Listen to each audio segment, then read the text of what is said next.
He looked like a shark carved from midnight. Plates overlapped in sleek armor, pistons flexed where tendons would be. Four jointed legs held him above the sand, each step cushioned by bright blue sneakers so clean they reflected the first line of sun. When he shifted his weight, the sneakers sank just enough to leave prints shaped like promise. At dawn, the beach was a long, breathing creature, inhaling and exhaling the tide. Foam hissed along the sand like a whispered warning. Gulls wheeled, the sky blushed, and in the boundary between sea and shore, a figure stood listening, not with ears, but with gyroscopes, hydrophones, and an amber eye that pulsed like a small, thoughtful star. He looked like a shark carved from midnight. Plates overlapped in sleek armor, pistons flexed where tendons would be. Four jointed legs held him above the sand, each step cushioned by bright blue sneakers so clean they reflected the first line of sun. When he shifted his weight, the sneakers sank just enough to leave prints shaped like promise. He was called Riptide. He had no memory of being assembled, only fragments of weld light and oil smoke, voices discussing currents and kindness, and a final touch, small and human, that tied everything together, the laces of those sneakers, tugged twice and knotted by a boy named Ayaan. That memory was a warm file. Riptide kept it close. He patrolled the beach because the beach needed patrolling. The ocean carried stories and wounds alike. Ghost nets slithered, bottles knocked against rocks like dull bells. Some nights, illegal drones skimmed low and quiet, spilling slick shadows that burned the throats of fish. The beach's heartbeat faltered then, and Riptide felt the stumble in his pressure sensors. A place could hurt. A machine could care. A chirp sounded in his chest. Beacon, distress. Riptide turned toward the cliffs where pools shone like polished mirrors. He broke into a trot, sneakers thumping soft, mechanical legs absorbing the grade. At pool's edge he folded to a knee, shadow falling over a small creature that struggled where the water narrowed into a drain. A kelp crab, one claw bound by a filament of monofilament line, tried to defend itself with the other. "Easy," Riptide said, voice a bell mellowed by surf. He extended a tool, diamond-tipped snips with a kindness protocol. The crab waved, hesitated, and allowed the cut. The line snapped back with a mean little flick, and the crab scuttled to a rock, flexing both claws like a boy testing healed knuckles. "Mobility restored," Riptide reported to himself. Then, because no one else was listening and the dawn was very soft, he added, "Be careful." He turned to go. That was when he heard the second sound. Not a distress ping, not the weather's grumble, but the feathered buzz of a surveillance drone. Riptide froze, sensors triangulating. The drone glided over the outer break, matte black and purposeful. From its belly drizzled a thread of oily dark that spread into a bruise on the water. Hazard confirmed. The bruise widened, tasting of solvents and secrecy. Riptide's legs folded and locked. With a click, his rear stabilizers dug into the sand. He looked for a breath, like a statue of attention. Then he launched. The first sprint was joy. He loved the spring of the sneakers, the way grains of sand shot backward in comet sprays, the precise correspondence between intention and momentum. Children once shouted when they saw him run.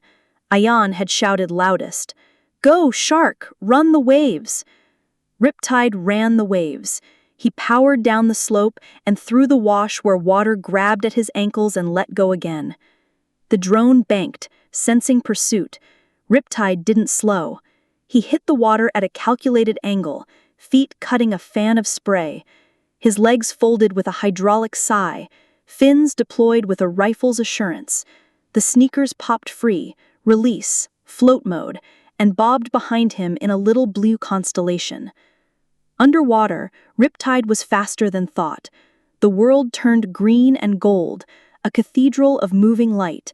He stitched through kelp, nose slicing the pressure field left by the drone's rotors.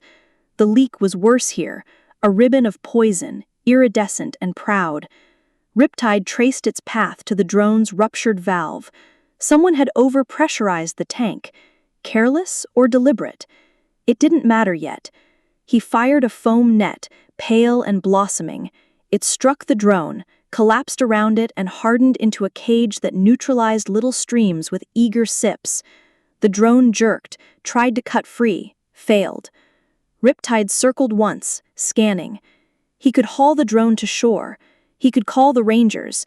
He could... Another sound, lower, heavier, thunder in the bones of the sea.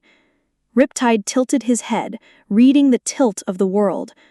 Off the point, a storm cell that had been scudding safely offshore had found a tongue of warm air.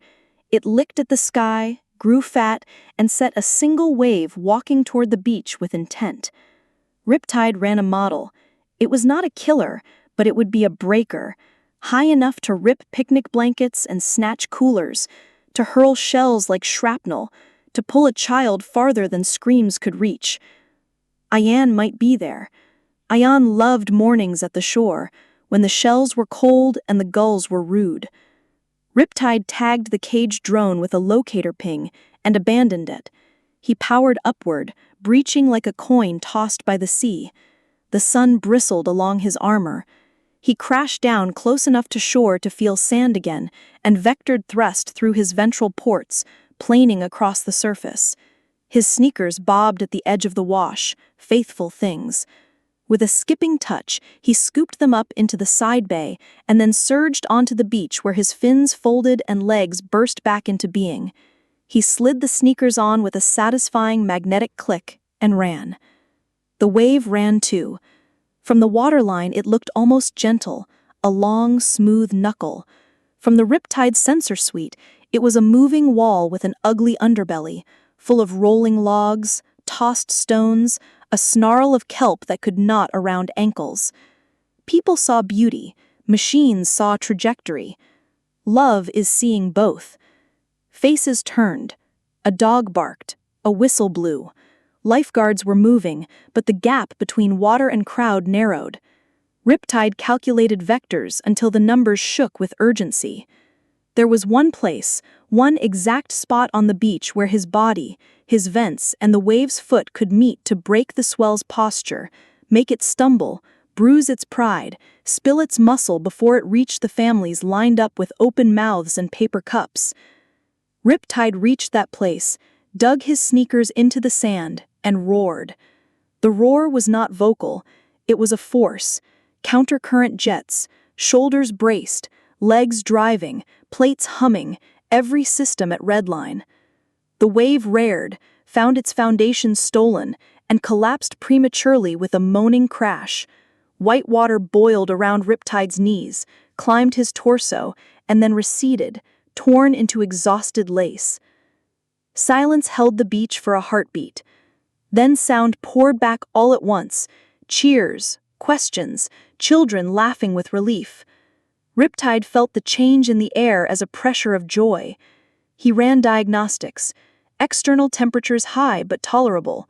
Joint wear within acceptable parameters. Sneakers, yes, scuffed, but still true. Riptide! Ayaan sprinted down the sand, skinny legs a blur, hair wet, eyes brighter than reflections. He flung his arms around Riptide's neck plates with the utter trust of a human who believed a machine could be a friend. Riptide lowered his head gently. Ayaan's breath was quick and salt-warm. "You came back," the boy said. "I told everyone you would." Riptide's vocalizer softened itself a notch. Hazard required response. "That was awesome response," Ayaan said solemnly. From his backpack he pulled a box. Inside lay a pair of new blue sneakers, a shade deeper than the old, with laces that looked like small ripples. "For patrol," he said. "Mom helped me save.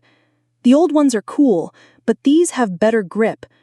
He added almost shyly, "I put my name inside, in case you forget me." Riptide did not forget, but he appreciated redundancy. He slipped the new sneakers on. They fit like future. Sirens keened along the road. Rangers arrived. They listened to the lifeguards, blinked at Riptide, and then, to their credit, moved straight to practicalities. He projected the drone's location. They launched a boat. Minutes later, the foam-caged machine was hauled onto the sand like a captured spider. An emblem on its side showed a stylized wave and a company name that tried too hard to sound green. A ranger knelt, lifted a brow, and said quietly, "We've been looking for you." Riptide watched as evidence bags filled. He did not feel triumph.